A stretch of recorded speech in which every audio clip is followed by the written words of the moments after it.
Hola, ¿qué tal? Bienvenidos todos a este episodio especial en la sala con Helka, el podcast, en el que conmemoramos el Día Internacional de la Educación. Hoy nos adentramos en un tema que es crucial, los retos y las oportunidades de la educación en el departamento del Cesar, en una región con un potencial inmenso para transformar el futuro a través del conocimiento. Y para esta conversación tengo el honor de contar con un invitado muy especial. Él es Gonzalo Enrique Quirós Martínez, hoy rector del Colegio Nacional de Loperena de Valledupar. Él es un apasionado, un educador innato, pero además apasionado, como ya lo había dicho, y un referente en el sector educativo de nuestra región y del país, y ya van a ver por qué. Oriundo de Chiriguaná, municipio del departamento del Cesar, en su centro, en su zona centro, Gonzalo es licenciado en Biología y Química, pero además cuenta con una especialización en evaluación y psicometría del aprendizaje y una maestría en educación con énfasis en cognición. Su trayectoria en el Colegio Nacional Loperena abarca 2 periodos como rector. Bajo su liderazgo, la institución ha destacado en las pruebas Saber 11, posicionándose entre los mejores colegios públicos de Valledupar, yo diría que el mejor, pero además a nivel nacional, hoy por hoy en el 6º lugar del ranking de colegios, nada más y nada menos. Gonzalo ha sido docente, secretario de Educación Departamental, en cuya posición tuve el honor de ser parte también del gabinete de la administración de la cual él fue parte, asesor en temas educativos, columnista activo en diversos medios, y estamos aquí inaugurándolo en nuestro podcast porque queremos que Gonzalo siga haciendo entregas y construyendo imaginario colectivo con las demás personas. Su compromiso con la calidad educativa lo convierten en un líder para el desarrollo educativo del Cesar. Gonzalo, es un placer tenerte aquí con nosotros. Bienvenido a En la Sala con Helka, el podcast. Muchas gracias, doctora Helka, y gran amiga personal.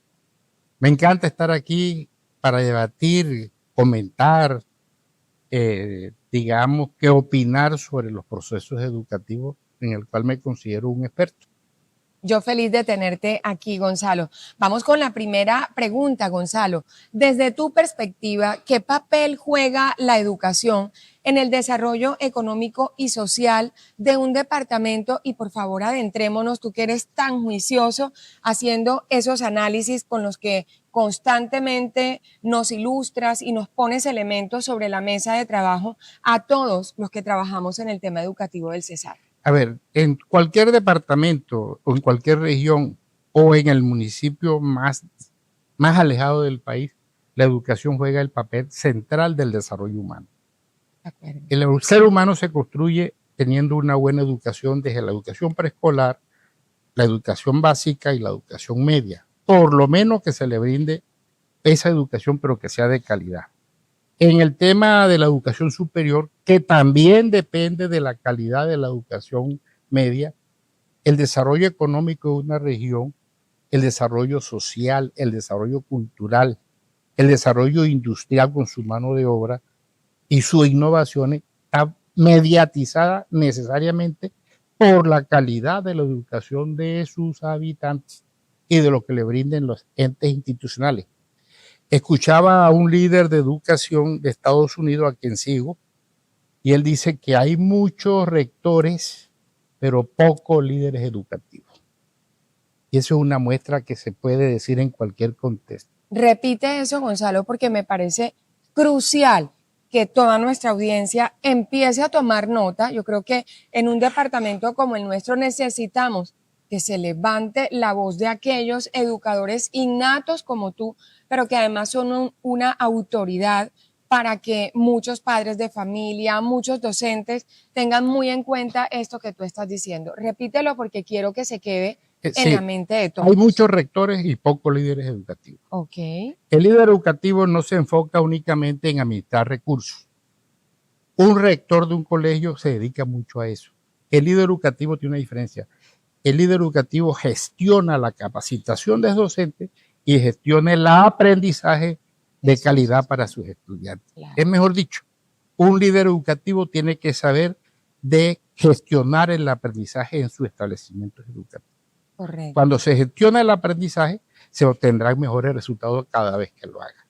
Por eso el ICFES, que alguien lo odia, otros lo maltratan, pero el país debe tener un elemento que esté evaluando. Claro. Alguien nos tiene que decir cómo vamos. Claro. Alguien tiene que decir dónde nos quedamos. Alguien dice dónde superamos. Pero mientras esos resultados no lleguen a un líder educativo que haga el análisis de esos resultados, no va a haber buenos resultados. Entonces, en ese concepto, el líder educativo es el que propende más por el aprendizaje de sus estudiantes, por la capacitación docente, que andan pendiente primero por gestionar recursos, por hacer una pared, por etcétera, etcétera, etcétera. Me parece fundamental algunos puntos que Gonzalo nos deja. ¿Cuál es el rol de un rector de una institución educativa en cualquier nivel? Porque note que lo que Gonzalo dice aplica para una institución de preescolar, de primaria, de bachillerato o también en educación superior. Un rector es un líder que gestiona su talento humano por encima de todo, porque la educación tiene que ver con personas. Total. Todo lo demás subyace. ¿Y qué nos dice Gonzalo que gestiona o qué lidera o el liderazgo de un rector? ¿A qué va enfocado? A gestionar a sus docentes, pero también a gestionar el aprendizaje de calidad de sus estudiantes. Pero además de eso, Gonzalo ha tocado un tema que me parece crucial y que no lo podría dejar pasar por alto.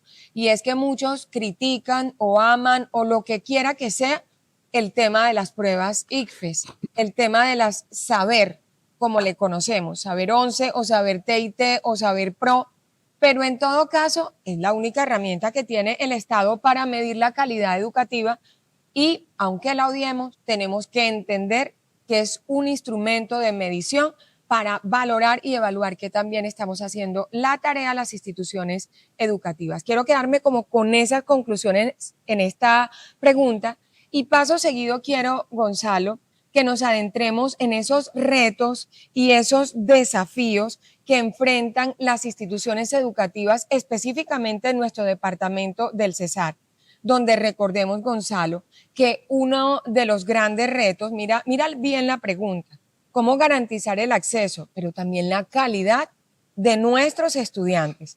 Y dame tu perspectiva también en todos los niveles, porque vemos unas coberturas interesantes en primaria y bachillerato, pero cuando vemos educación superior, el Cesar nada que alcanza siquiera el 40%.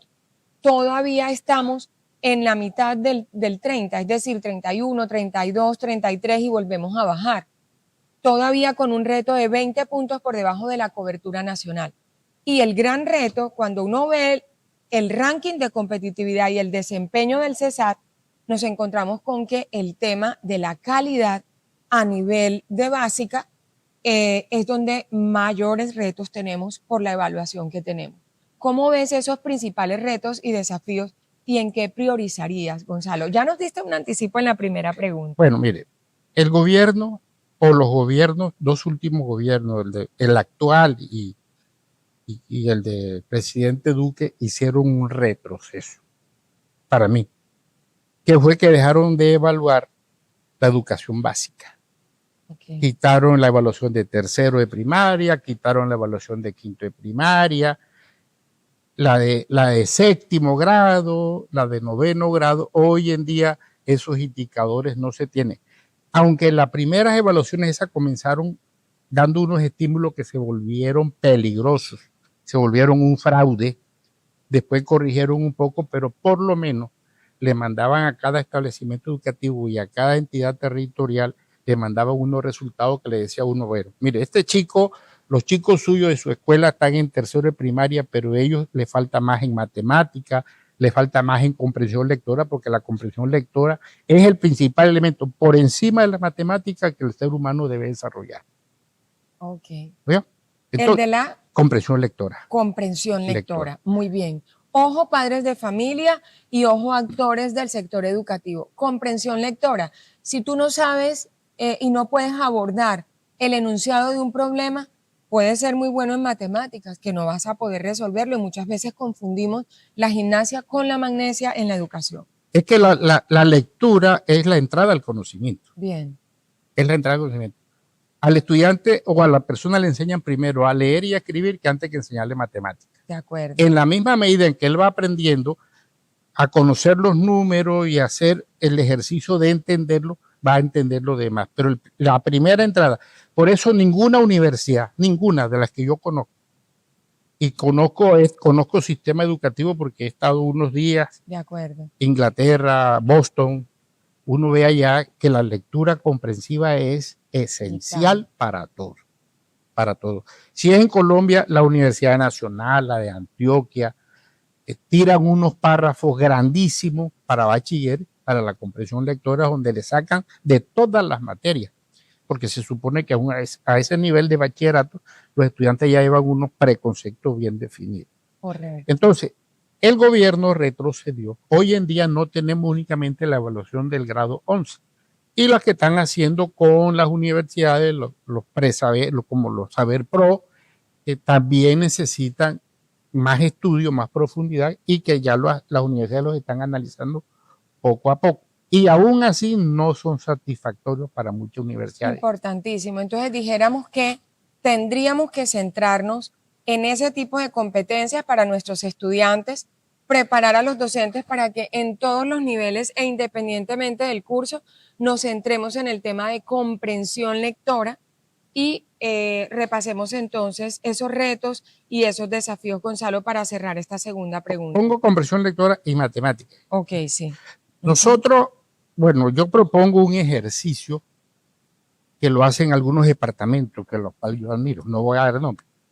Algunos departamentos, en vez de estar invirtiendo recursos en simulacros para IFE, para décimo y para 11, para mostrar unos resultados que no son reales, algunos departamentos están haciendo evaluación diagnóstica en esos cursos, en tercero y en quinto, para ver cómo van los estudiantes de la educación de primaria. Que eso es válido y le dicen al colegio, mire, estos alumnos están así. Porque ¿de qué sirve hacer un simulacro para 11? Dígame, ¿para qué sirve? ¿Para qué tiene 11 años para haber pasado para en 11 que le van a hacer el simulacro? Hagámoslo abajo. En esas escuelas públicas de las cuales adolecemos de mucho. Exponerlos a ellos a lo que va a ser esa experiencia de la saber desde muy temprano en el colegio. Es decir, no esperemos a que sea en el último grado, aquel punto en el que nuestros estudiantes se enfrenten al reto de abrir un cuadernillo, de contestar una pregunta que están leyendo acá en el cuadernillo en una hoja de respuesta. Quizá nuestros estudiantes y están además, como más acostumbrados a responder. Doctora Helka, hay un diagnóstico que te dice cómo va a pasar al grado siguiente con anticipación. O sea, un alumno de quinto, el colegio sabe qué ajuste debe hacer para el grado sexto. De acuerdo. Porque la institución tiene que trabajar como una sola, es decir, desde preescolar a 11. Pero mientras preescolar hace una cosa, la educación primaria hace otra y bachillerato hace otra dentro de la misma institución, es muy difícil hacer procesos de mejoramiento. Pero con esos diagnósticos desde abajo, nosotros vamos haciendo esos ajustes y es parte del éxito de los PEREN.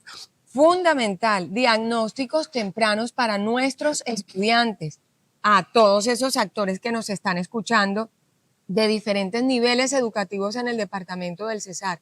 Por favor, no esperemos a que lleguen los últimos grados para exponerlos a esas experiencias, sino que desde muy temprano propiciemos también esa exposición a los docentes, son fundamental.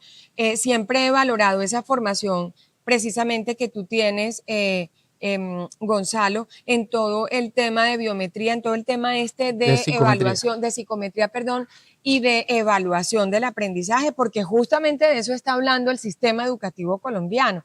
Un poco tardíamente diría yo, pero qué bueno que nos adentremos en ese proceso que es fundamental para que no sea una novedad para el estudiante enfrentarse a las pruebas tipo ICFES en una sola vez en su vida y que nos obliga entonces a salirlos. Pongo dos ejemplos.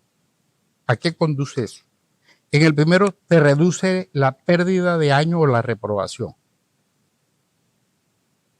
En esos grados, en la primaria, Y la segunda, si la universidad aplica un diagnóstico y hace unos cursos de retroalimentación o recuperación en sus primeros semestres, también le bajaría la deserción y la llamada reprobación académica. Porque es que para eso son los diagnósticos, para saber dónde estamos y a dónde queremos llegar. Entonces, eso es un proceso. Yo veo que aquí las administraciones vienen haciendo un proceso invertido. Tiran los recursos es en el último grado para tratar de sacar unos resultados cuando la dificultad viene desde abajo, desde la raíz.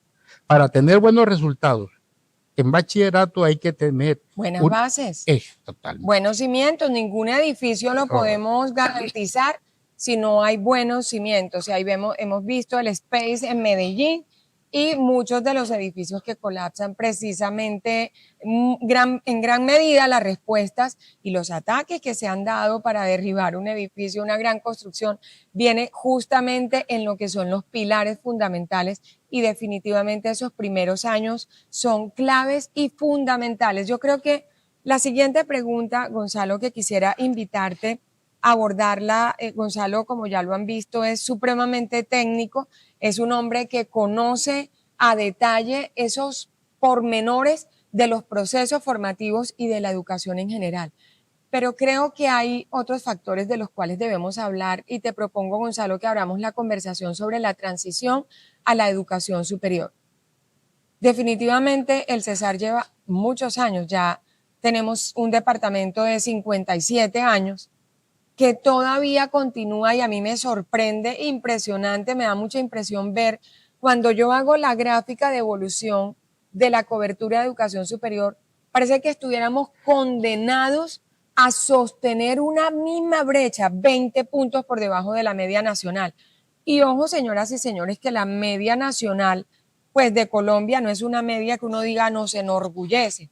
O sea, hay un reto frente al contexto internacional con países que tienen excelente cobertura y que podríamos nosotros alcanzar esos niveles. Sin embargo, el Cesar no alcanza ni la media colombiana. Entonces, hablemos también, Gonzalo, sobre esas barreras que enfrentan nuestros estudiantes y que pudiéramos trabajar a nivel de todos los niveles.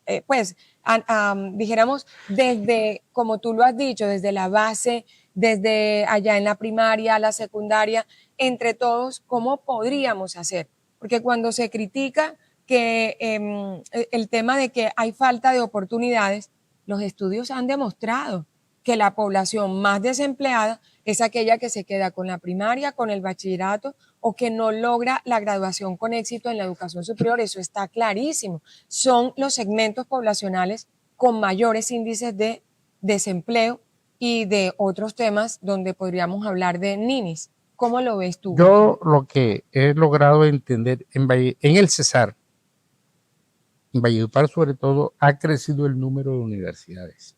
Correcto. Bastante.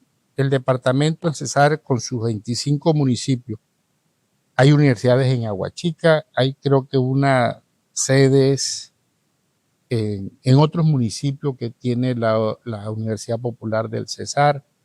Valledupar tiene muy buenas universidades, muy buenas. El área andina, la Universidad Popular del Cesar, la Nacional. La UPC acaba de anunciar su proceso de acreditación institucional. Empieza, pues, sí, el proceso de acreditación institucional, una gran noticia. Valledupar también tiene una gran gama de muy buenos profesionales que se han convertido en docentes. Lo digo porque lo conozco. De acuerdo. La Universidad de Santander, ¿cuál sí. otra hay? Santo Tomás, bueno, una cantidad de universidades. La San Martín, que todavía hace presencia. Pero hay dos brechas. La brecha de Valledupar, que se compone de como dice el ICFES, tabula un estrato socioeconómico hasta 4 en cuanto a resultados del ICFES. Eso lo componen los colegios privados. La mayoría de esos estudiantes, casi que por tradición familiar, no se quedan en Valledupar, porque el papá o los padres tienen recursos, La entonces capacidad, quieren mandarlo aspiracional. afuera de Sí. Valledupar, eso está bien. Pero esa cantidad de estudiantes que ingresan a esas universidades externas, todavía queda el 95% de una población de bachilleres que sale, que creo que son alrededor de 6.000 en el departamento del Cesar. Otros se quedan en Valledupar, muy pocos se quedan en las regiones. Y lo otro que lo hace es que el Cesar carece de verdaderas instituciones técnicas y tecnológicas. Yo no sé cuántas tiene Valledupar técnicas y tecnológicas, pero de buena trayectoria, como existen en Bogotá, en Cali, Medellín, y que puedan esos estudiantes posteriormente homologar. Sí. O hacer el tránsito. Ciclos propedéuticos, pudiéramos decir que vayan a una institución y obtengan un título técnico profesional, vayan a otras y hagan la tecnología, y si el mercado laboral se los exige, puedan ir a una universidad. Sí. En Estados Unidos ocurre así. Sí, de acuerdo. En Estados Unidos ocurre. Alemania también. El estudiante no sale en gran cantidad porque, otra cosa, la educación superior en Estados Unidos es costosísima. De acuerdo. Hasta la pública. Es costosísima. Entonces los estudiantes pasan a un high school y entran a un técnico tecnológico y ahí van y van también trabajando, laborando, pero van estudiando. Cuando terminan ese ciclo técnico tecnológico, siguen laborando y van haciendo los ciclos profesionales. De tal manera que una promoción, digamos, del 2025 o del 2024 en Estados Unidos puede alcanzar su título profesional en el 31 o en el 32, pero ellos están estudiando con su título tecnológico. De acuerdo. Ese es un tránsito, no sé cuántas universidades tengan en Colombia. Hay carreras que no lo pueden hacer. No lo podrán hacer. Aquí lo conocemos como ciclo propedéutico. El estudiante puede ir tomando y va obteniendo una titulación, va al mercado laboral y en la medida en que también su capacidad financiera se lo permite, va obteniendo o va ascendiendo en su título. Y en Estados Unidos muchas entidades de satélite y tecnológico tienen convenios con las universidades formales, de acuerdo, sí, públicas y privadas. Eso facilita los procesos. En Colombia casi eso no existe, que una entidad privada tenga ciclo técnico o tecnológico y tenga un convenio con una universidad pública para que el estudiante siga siguiendo su ingeniería, etcétera, etcétera. O sea, son posibilidades. Porque estudiar en Colombia, aunque la universidad pública sea gratuita, entre comillas, es costosa. De acuerdo. Porque los niveles económicos del territorio colombiano, póngale el nombre que quiera, tienen unos niveles de pobreza. Total, y el departamento del Cesar no escapa. Vamos a recordarles a todos que la mayoría de la población del departamento del Cesar está distribuida entre los estratos 1 y 2. Obvio. Ahí está más del 60% de la población del departamento del Cesar quedando entre... Mi pueblo es Chiriguaná. Exacto. Yo creo que Chiriguaná tiene la población de bachilleres más desempleada del mundo. Porque no tienen la oportunidad. Sí salen unos, que los papás hacen el esfuerzo, crédito, otros, no sé qué, el apoyo familiar. Pero la gran cantidad de bachilleres de Chiriguaná se queda en Chiriguaná. Y así ocurre en Astrea, y así va a ocurrir en Chimichagua. ¿Qué podría pasar, Gonzalo, para que rompamos como ese paradigma? ¿Qué crees tú que podría pasar, por ejemplo, en un municipio como Chiriguaná? Porque es que lo que Gonzalo está mencionando es lo que nos tiene ahí anclados en ese 30% que no hemos podido superar. Entonces, la estrategia que yo pensaría es crear institutos tecnológicos, pero bien montados, con carreras que les permitan a ellos vincularse a la vida laboral y continuar sus estudios. Y que además la universidad principal o todas las que puedan hagan esos convenios para que esos estudiantes, cuando terminen su ciclo, que ya ellos laboralmente son dependientes, claro, puedan seguir su carrera profesional. Claro. Pero de entrada, que va a comenzar con primer semestre, esa cobertura siempre va a ser baja. Muy bien.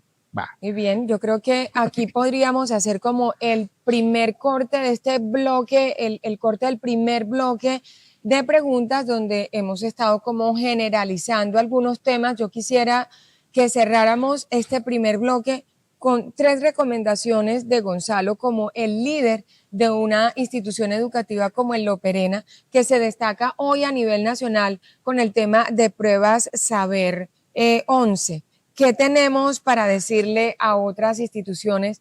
Y un mensaje bien poderoso, porque uno dice, caramba, el Loperena no es la institución donde más se ha invertido, sino que por el contrario, por ser patrimonio. A la que menos le dan, no dan ni un balón, por el carácter. no nos llevan ni un balón de fútbol. ¿Y cuál es la diferencia y qué mensaje mandamos hoy en el corte de este primer bloque, Gonza, para que otros rectores, para que otras instituciones, para que otros docentes, aún en medio de la dificultad, puedan destacarse y levantar esa bandera de la excelencia que el Loperena ha logrado? Bueno, yo debo reconocer que cuento con un equipo de profesores comprometidos. Y el que llega nuevo se tiene que someter a ese rol. Ese equipo de profesores... Docentes. Ojo con eso. Ojo. O sea, yo una vez dicté una charla en la Universidad Popular del Cesar, allá en Hurtado, hace muchos años. Todavía trabajábamos con retroproyector. Yo venía de Medellín de hacer un curso sobre evaluación, porque ese es un tema que me fascina. El rector me llamó, yo fui, un auditorio completo. Y yo preguntaba a los que estaban allí que cuáles eran los 3 principios que rigen la formación universitaria o la función universitaria. Nadie me los dijo en aquella época. Imagínate. Entonces yo puse una diapositiva, estos son los 3 principios. El 10, docencia, investigación y extensión. Claro. Y cada egresado es una extensión de la universidad. Claro que sí. Ese egresado lleva el perfil de la que la universidad quiso hacer. Si es bueno la universidad. Y si es malo, ya su ser no funcionó. Así es. Porque la universidad no logró transformarlo como ser. Porque la educación se basa en un saber, en un hacer, en un transferir y en un ser. Así. Además que hoy, por tema mundial, la convivencia. Total. La tolerancia. A eso le llamamos ahora las famosas habilidades blandas, porque hay habilidades duras. Skills soft. Exactamente, hablando en inglés. Exactamente. O habilidades. Entonces, del siglo ¿de qué XXI? sirve un profesional que salió con mérito, pero es un corrupto ante la sociedad? O sea, ahí hay un desglose del ser de la persona. No es porque la universidad le fundió. Pero si un estudiante universitario, el profesor lo pasa por una botella de ron o por plata, la debacle es grande. De acuerdo. Y eso ocurre, no digo que está ocurriendo en Valledupar. Importantísimo. Entonces, eliminar cualquier barrera y cualquier indicio de corrupción que pueda existir, porque el riesgo con estos muchachos es precisamente que se queden en esa lógica de que van a tener éxito precisamente ahorrándose. Yo como profesor universitario debo pensar siempre que los que están ahí van a ser mis colegas posteriormente. Claro. Y que cualquier cosa que yo haga estoy mandando un mensaje positivo o negativo. Entonces, eso no se puede perder de vista. Entonces, el saber, el hacer, el ser, el transferir, son elementos esenciales en la formación integral. Y ese es un mensaje que vendemos allá en el Loperena a todos los profesores. Entonces, ¿qué dice la teoría? Tener un destino fijo. Claro. O meta fija. Saber a dónde vamos. A dónde vamos que llegar. Importantísimo. Yo creo que podemos ir entendiendo por qué el Loperena ocupa ese lugar destacado y por qué Gonzalo definitivamente, señoras y señores, es un tremendo referente en cuanto a educación y en muchos aspectos y muchos ámbitos en nuestra sociedad. Vamos al siguiente bloque. Gonza, ¿cómo te ha parecido el nuevo formato de mi podcast En la Sala con Helka? ¿Cómo te has sentido? Me he sentido extraordinariamente bien, honrado de estar compartiendo con ustedes concepto de educación y primer invitado que es fabuloso. Y nada más y nada menos que lo vamos a lanzar el Día Mundial de la Educación, que es precisamente 24 de enero a nivel mundial. Y qué bueno poderlo precisamente conmemorar hablando de educación, Gonzalo. Vamos a hablar un poco del contexto nacional y mundial. Ahorita hablábamos en el detrás de cámara sobre la posesión de Donald Trump y algunos anuncios importantes que están haciendo líderes influenciadores como Mark Zuckerberg desde Meta e Elon Musk desde X y desde todo su Tesla. Entonces, hablemos un poco de cuáles son esas tendencias mundiales que definitivamente en el Cesar no podemos desconocer y que importantísimo que todos estemos tomando nota atenta de eso que está pasando, Gonzalo. Me decías de algunos apuntes interesantes que escuchaste en los discursos de estos personajes, ¿por qué no hablamos un poco acerca de ello? A ver, del contexto internacional y la posesión del presidente Trump, escuchaba a Elon Musk y a Zuckerberg decir que va a haber no una transformación, sino otra revolución tecnológica, pero un poco más avanzada. Algunos dicen que ya la ingeniería de sistemas dejará de llamarse ingeniería de sistemas, sino ingeniería de datos. Eso es algo que ya las universidades, los ingenieros tendrán que revisar. Decían que la inteligencia artificial ya va a traer un sistema de programación que desde un niño hasta un adulto sin haber pasado por la universidad podrá aprender programación básica. Eso va a revolucionar muchas cosas. Y si eso llega, automáticamente desde la escuela tiene que surgir también una transformación, esos currículos. Eso va a exigir más tener mejor inglés, porque toda esa programación va a venir en inglés. Es posible que la educación de tecnología de los colegios se tenga que transformar totalmente y que los profesores de tecnología tengan que ser muy capacitados a lo moderno, a lo actualizado. Totalmente de acuerdo. Va a revolucionar las redes sociales, aunque ya ellas están revolucionadas, pero va a haber más tecnología inmersa en cada una de ellas. Ya uno sabe que WhatsApp tiene una pequeña inteligencia artificial ahí. Ya implícita, está implícita, incorporada. Exactamente. ChatGPT. ChatGPT, claro. Gemini. Mejor dicho, estamos hablando también en educación de AppSig. Por favor, AppSig. El SIGGRADE es el SIGGRADE. Nosotros lo utilizamos en el colegio hace varios años, porque todavía nos dábamos cuenta de que los profesores sufrían mucho cuando llegaba la época de los exámenes, las calificaciones manuales. Y entonces nos conseguimos en las plataformas, nos recomendaron de Medellín una plataforma que se llama SIGGRADE. Tenemos 4 años, está usándolo, ya es fabuloso. Te manda un resumen como manda el ICFE, que coge allí, hace el análisis que usted quiera, la pregunta más respondida, la menos respondida, la desviación estándar, te hace todo. Y eso sirve para reuniones de área, para que el profesor haga metacognición. Porque la evaluación no es aplicar una prueba y dar una nota. Eso no es evaluación.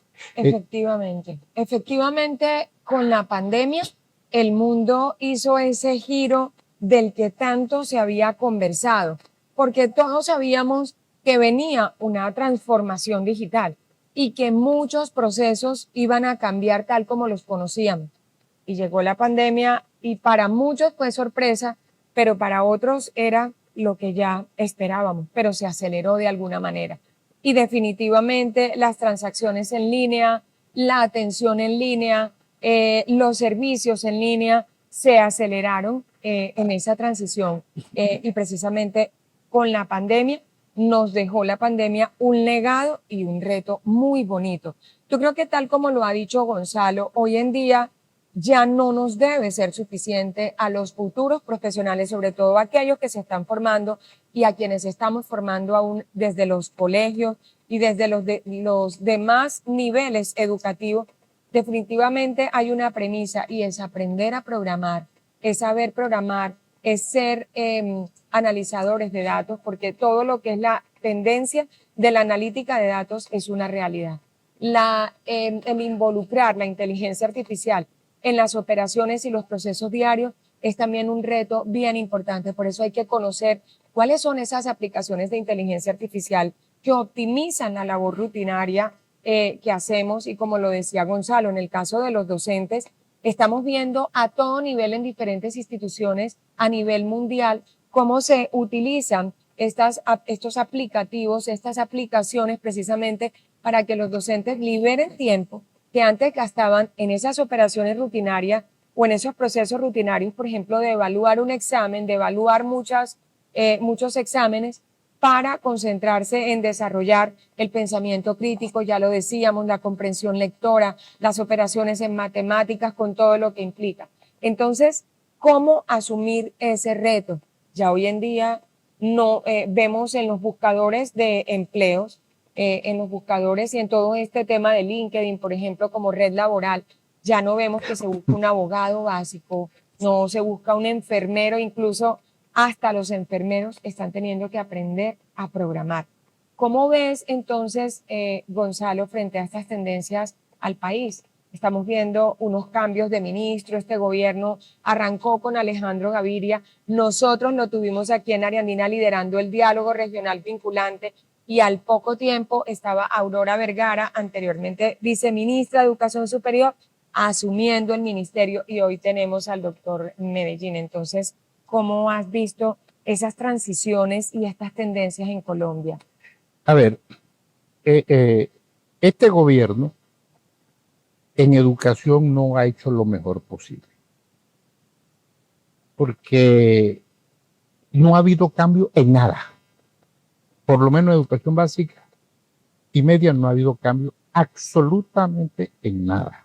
Todo está igual, táctico, como viene la Ley General de Educación, que tiene 35 años, o como tiene la Ley 715, que tiene del 2001, tiene 24 años. Eso está estático. Mientras el ministerio siga estático, la educación pública seguirá estática, porque no hay política de transformación. Y no puede haber política de transformación porque los procesos educativos son de largo plazo. Por eso uno en educación habla de resultados cuando usted coge una corte, una promoción, y la lleva para ver cuál es el resultado que va a arrojar. De acuerdo. Pero cambiando ministro, que en 2 años lleva 3 ministros y posiblemente venga otro en estos días con el remesón ministerial. Me has hecho recordar a Andrés Oppenheimer en su libro Basta de Historias, donde haciendo un recorrido por diferentes países, miró los tigres asiáticos, los conocidos como los tigres asiáticos, y países europeos que destacan en el tema de educación a todo nivel, y los comparó con los latinoamericanos, con países como Ecuador, Perú, Colombia, Venezuela en su momento, y encontró a destacar precisamente a Cecilia María Vélez White como una ministra de varios periodos, y Andrés Oppenheimer en ese libro Basta de Historias destaca esa experiencia colombiana de ese momento, de una misma ministra en diferentes gobiernos o en diferentes periodos administrativos, conservando una política, una línea, y él hablaba justamente de eso. Me lo has hecho recordar y quería destacar eso para quienes no se han leído Basta de Historias. Es un libro que obligadamente tenemos que leer quienes hablamos de educación. Precisamente, yo alcancé a compartir bastante con la doctora Cecilia María Vélez White. Claro, usted fue secretario de Educación, claro, Gonzalo, 4 años honrosamente. Claro. Nos fue bien, por cierto, sí, y ella era una de las que nos veía con buenos ojos de las transformaciones que venía sufriendo el departamento del Cesar en ese momento, cuando lo primero que abanderamos fueron 2 grandes programas, aparte del PAE, aparte de la dotación para la primaria, que se daba uniforme, se daba libros, se daba calzado, cero excusas para no tener a nuestros chicos en el sistema escolar. Si tú quieres buena cobertura, tienes que aportar, porque ya sabes que el departamento del Cesar es extremadamente pobre. De acuerdo. Y si tú no ayudas con los aportes necesarios para que esa cobertura esté allí, entonces eso va a haber deserción. La mayor deserción que maneja el departamento del Cesar comienza en 8º grado. Pero además lideró usted en esa época, Gonzalo, un proceso de capacitación nada más y nada menos que con British Council. Fueron 2 programas. El de formación docente, especialmente en aprendizaje y evaluación, con profesores de la Nacional, de la Pedagógica, de trayectoria. Y eso eran jornadas en vacaciones de 15 días. Y el maestro no tenía que movilizarse. Al maestro se le pagaba su alojamiento. Y el tema, el récord fue el programa de bilingüismo del Cesar, que fue con el British Council. Y ellos tenían 2 soportes en Colombia. Uno era el equipo de inglés de la Universidad del Norte, que nos apoyaba aquí en Valledupar, y el otro equipo era la Universidad Industrial de Santander, que nos apoyaba en Hágame el favor y le recuerda a esta audiencia tan maravillosa que tenemos, único momento en el cual el Cesar dio un salto cualitativo y pasó del último grupo del ranking de del educación. puesto 26. Eso, ¿a qué puesto? Al 11. Por favor, esto no lo podemos olvidar, porque precisamente tenemos que estar en el imaginario colectivo de nuestra gente, en nuestro territorio, recordando y afirmando aquellas acciones que definitivamente han permitido mostrar resultados.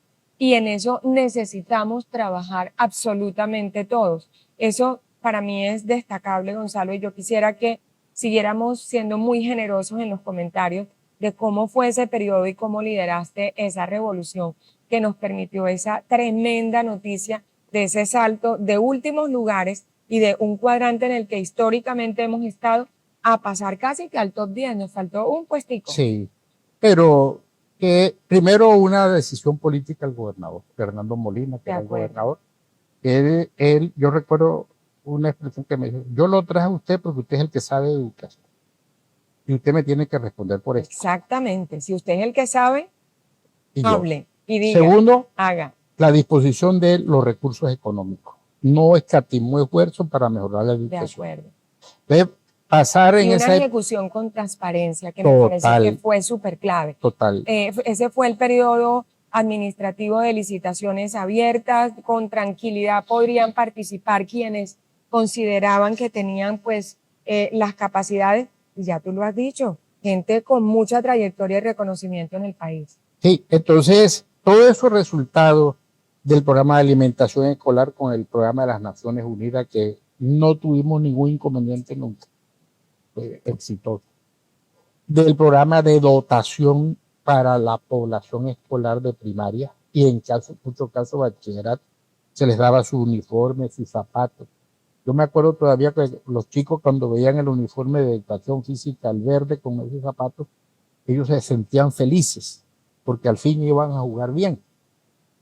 El tema de la capacitación docente, por eso yo hablaba los perfiles de la universidad, los principios de la universidad, docencia, investigación y extensión. Sin una buena docencia tú no podrás hacer ni buena enseñanza, mucho menos buenos aprendizajes, ni vas a tener muy buenos investigadores. Y la extensión son toda esa representación y servicios que presta una universidad. Total.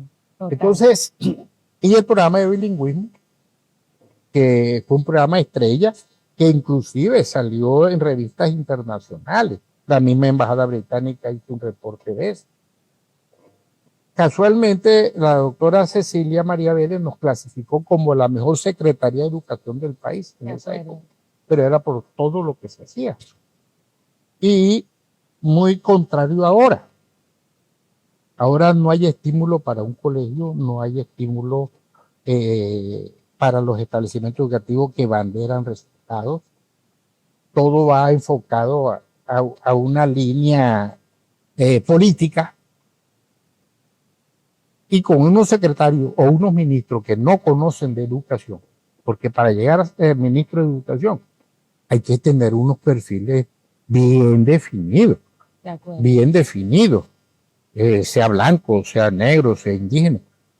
Tienen derecho a ser ministros, pero que conozcan de educación. De acuerdo, yo estoy convencida que estoy aquí sentada y por eso estoy muy feliz de esta nueva etapa de mi podcast en la sala con Helka, empezar el año y celebrar el Día Mundial de la Educación con una persona que para mí está más que preparado para ser ministro y hasta presidente, me atrevo a decir. Tampoco. Así que nos sentimos súper orgullosos, Gonzalo, pero yo quiero, bueno, en medio de mi emoción, abordar un tema que tiene preocupado al mundo. Recientemente vimos a la BBC de Londres notificando y contando que los ninis, lejos de disminuir, siguen en aumento. Claro que sí.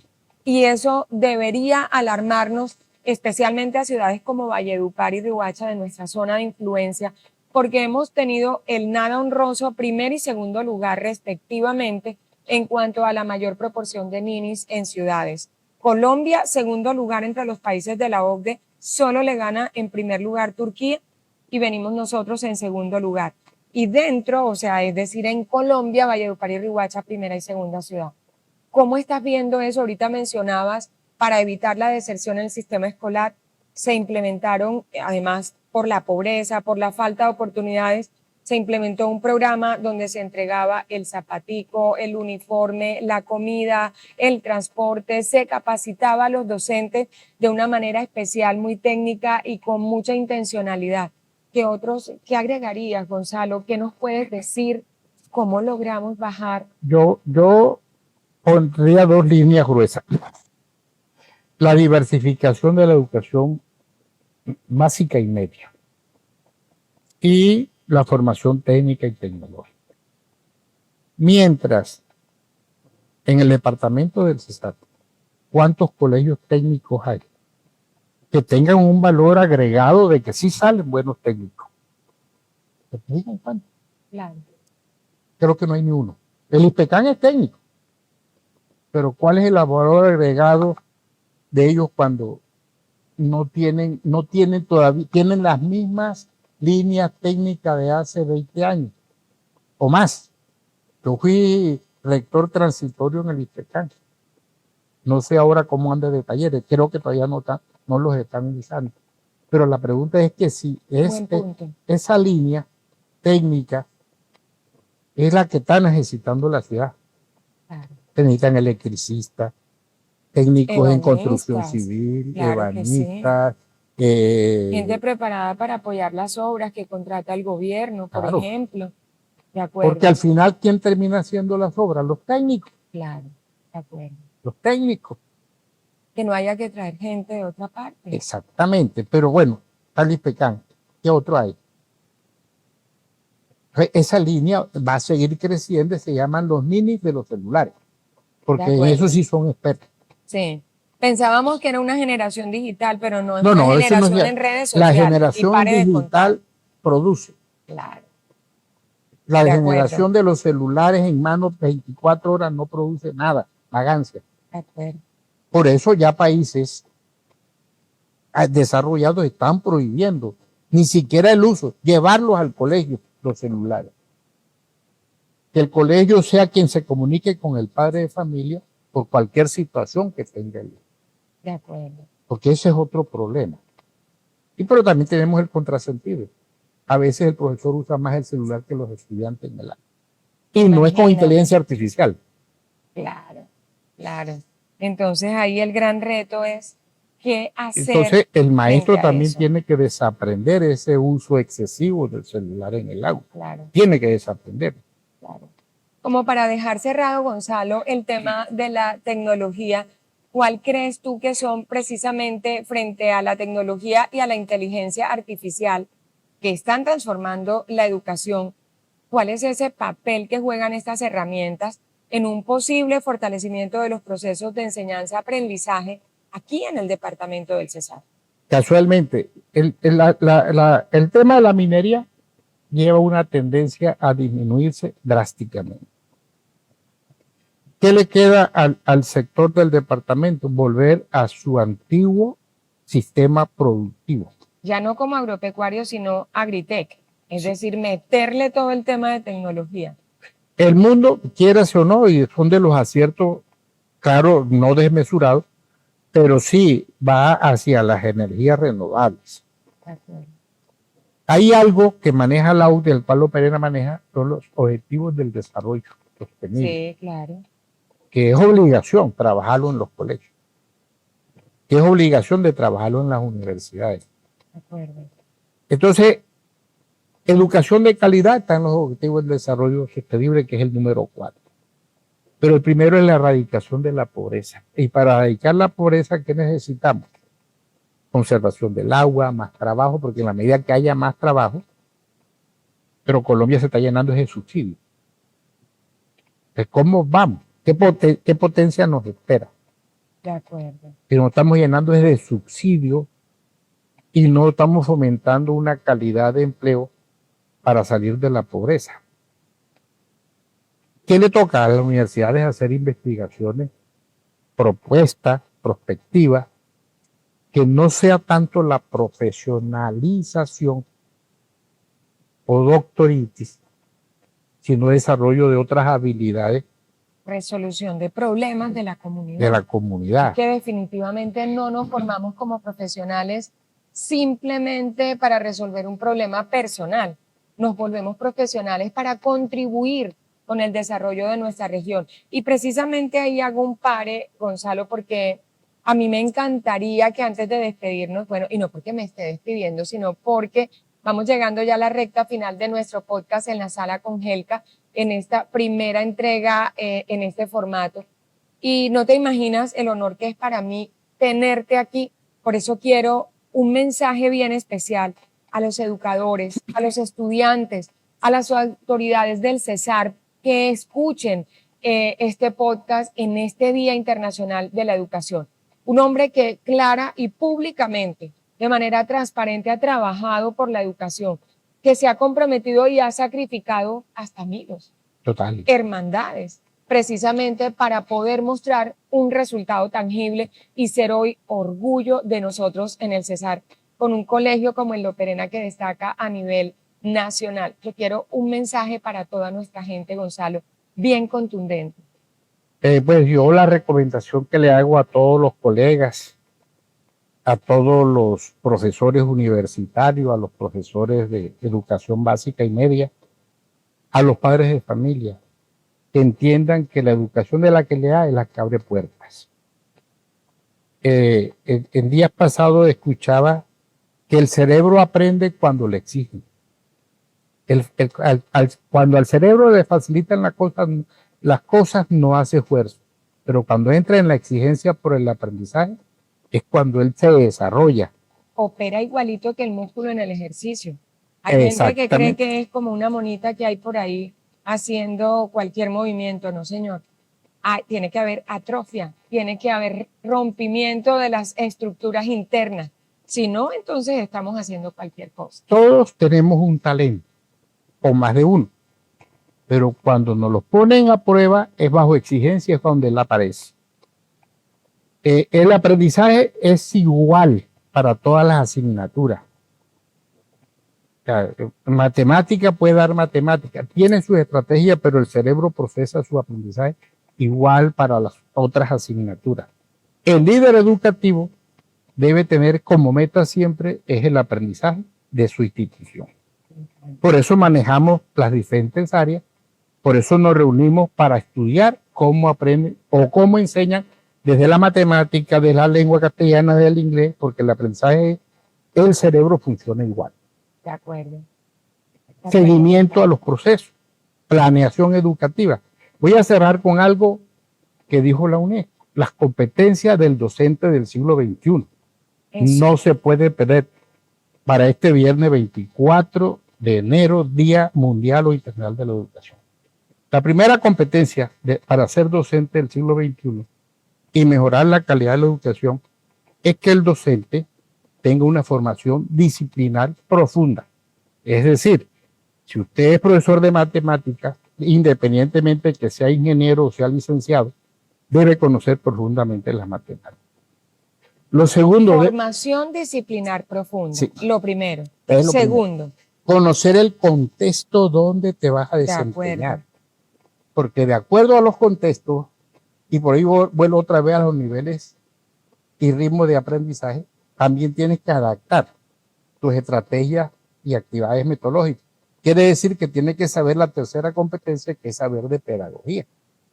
Y la pedagogía es la ciencia de la enseñanza, es decir, cómo se enseña esto. La cuarta competencia, que es ineludible, es saber un poco de psicología del aprendizaje o las ciencias cognitivas que le llamamos hoy, están integradas. No casarnos con ninguna escuela. Todas las escuelas caben dentro del aprendizaje. Todas las escuelas caben dentro, pero tiene que saber cómo aprende un estudiante y de qué manera se pueden abordar esos temas. La quinta competencia que dice la UNESCO, y vuelvo otra vez, manejar tecnología que soporte la enseñanza y el aprendizaje, o sea, que eso va a revolucionar otra vez el currículo. Tiene que saber de tecnología. La séptima competencia que le manda es el tema de la evaluación de los aprendizajes. Ella no es un apéndice, es algo elemental. Entonces, la evaluación más importante del aprendizaje es la formativa, pero la formativa se compone de dos alas, la diagnóstica y la sumativa. Cuando tú haces ese engranaje, es cuando entras a hacer la famosa metacognición. Y la última, en época de futuro, manejar una segunda lengua, que es universal y en este caso es el inglés. Bilingüismo, señoras y señores. Entonces, esas son competencias que ya están establecidas para ser docente del siglo XXI. Me encanta estos últimos 10 puntos, definitivamente una reflexión obligada para todos los educadores, para los estudiantes incluso, para los directivos académicos de nuestras instituciones educativas y para todos aquellos que estamos en el trabajo de educar. Quiero decirle a Gonzalo una vez más, gracias desde mi corazón. Gracias no solo por haber aceptado mi invitación, sino gracias también por contribuir a ese imaginario colectivo en cuanto a la educación en nuestro territorio y para todas las personas que estoy segura que nos van a escuchar a través de nuestro podcast en la sala con Helga. A todos los que nos escuchan, gracias por acompañarnos en esta conversación. Recuerden, por favor, que la educación es la llave más poderosa que tienes para transformar no solo tu vida, sino nuestra región, esa que queremos ver en otro nivel, llena de oportunidades para todos. Vamos a construir a través de la educación un mejor futuro, así que hasta la próxima entrega. Chao, chao.